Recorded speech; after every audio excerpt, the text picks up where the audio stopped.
Okay, let's meditate on this truth. We make time for what we love. We make time for what we love. So this explains why we do certain things and we don't do other things. So why don't I read more? I want to read more, but I don't. Why? Actually, it's because I don't really like it. It's not because I don't have enough time. I never miss my exercise because I like that more. Why do we miss prayer so often? It's because we actually don't like being with Jesus. We love him, but spending time with him, do we love it? And the proof of that is whenever we go on vacation, we don't spend more time with Jesus. And finally, is the reason that we don't spend more time with our family because we don't love them?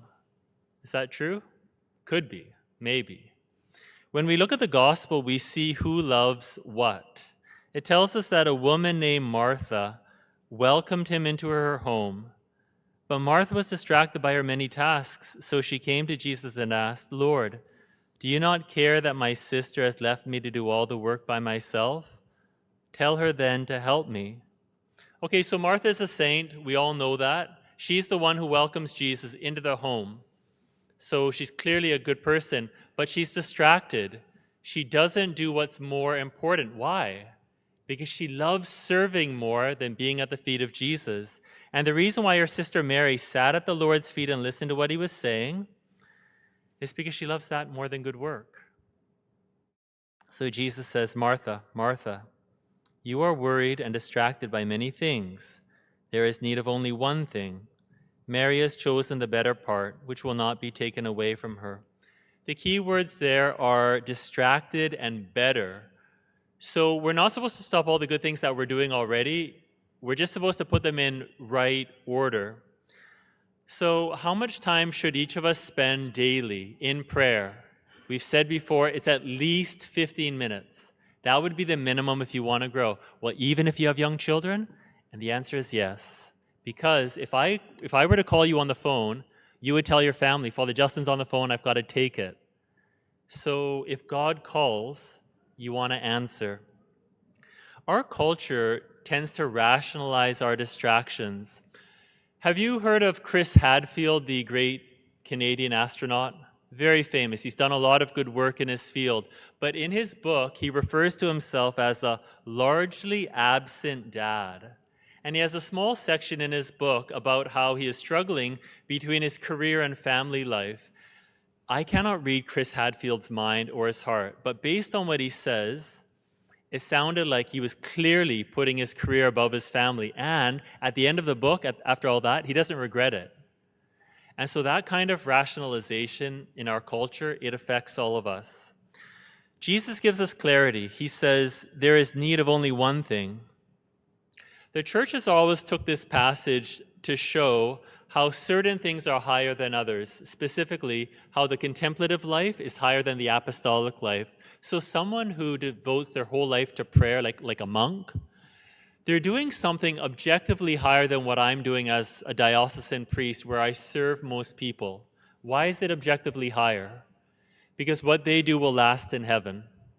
So in heaven, all we're going to be doing is praying. We're going to be loving each other, but I won't be serving other people. What I do here will end. Now, does it mean that it's bad? Of course not. Am I supposed to stop doing it? Of course not. This is my vocation. Hopefully, this is the way I become a saint. But I should never neglect my prayer to serve all of you.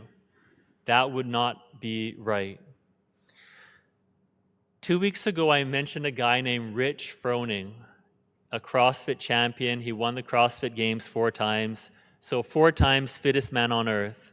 And he said in his book that his priorities are faith, family, fitness, in that order. Faith, family, fitness. And he said in his book, and notice the difference between this and Chris Hadfield. He said, "When my wife and I have kids, I won't neglect them or fail to spend enough time with them. Both of my parents were there for me when I was growing up, and they still are. And I'm going to do the same for my kids." And as soon as he and his wife adopted a girl, he put his money where his mouth was, and he retired from individual competition. Okay, so the truth is we make time for what we love. Whatever we love, we make time for it. So we might immediately start thinking, Am I neglecting anyone? Yeah, probably. Am I neglecting anything that I should be doing? Probably. So the Holy Spirit will put it onto our heart. So you're not supposed to get discouraged. What are you supposed to do? Change your actions. You do love Jesus. You do love your family. Change how much time you spend with them. During the announcements, I'm going to show a 1-minute video about what's called the Hallow app. So the Hallow app is considered basically the best Catholic prayer app out there. So basically, it gives you so many different ways to pray. It teaches you how to pray. You get to put in there how much time you have to spend in prayer. You get to put in there your goals. You get to put in there your preferences. So I hope during the announcements, you can look that up and you can download it. We're now in the Sabbath summer for our parish, and so now is the time to reveal the truth. If we spend more time in prayer, if we go to Mass, if we spend more time with family and exercise, then it's because we love those things. It's because we love those people. We make time for what we love.